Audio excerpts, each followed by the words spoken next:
I'm David McCloskey, the director of the Lowell Transitional Living Center. And I'm Tom Barrington. I'm the Triage Services Manager at the Lowell Transitional Living Center. Lowell Transitional Living Center has been in the city of Lowell since 1986.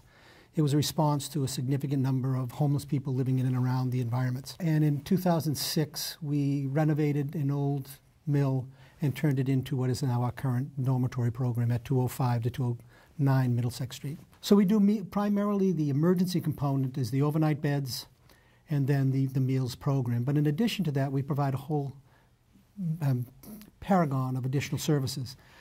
We provide case management services to help people get everything from their IDs to health care, to mental health referrals, to GED programs, to find their way to housing. We are doing this in cooperation with a whole bunch of other services here in Lowell and beyond Lowell, because we serve the whole Merrimack Valley.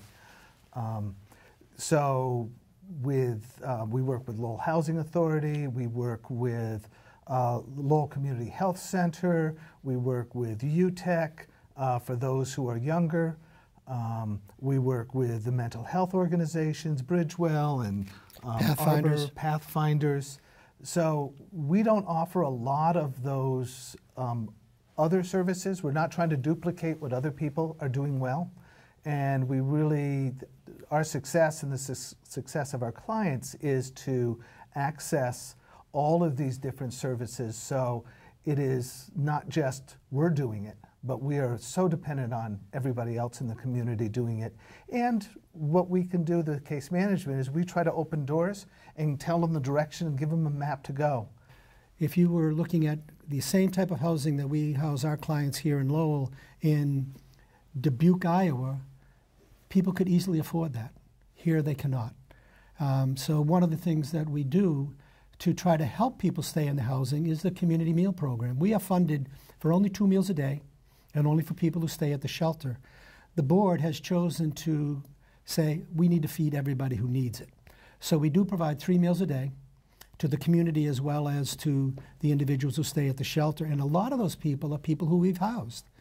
And the reason they come back is because now they can stretch their food dollar and make their numbers work by the end of the month.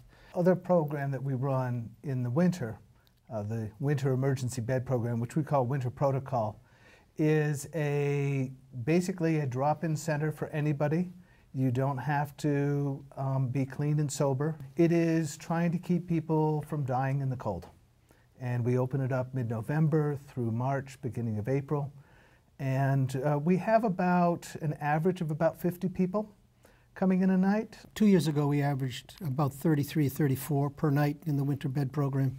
Last year, we averaged 46. This year, we're averaging 50. So the big bump was last year, and still an increase this year, and perhaps a result of the cold weather. The Winter Protocol program is, other than the city's funding and some funding from FEMA, funds only about 1/3 of the program on an annualized basis. The rest comes through private donations from individuals who send us the donations every single year, and also come from grant writing that we do, but it is private funding and it's never assured.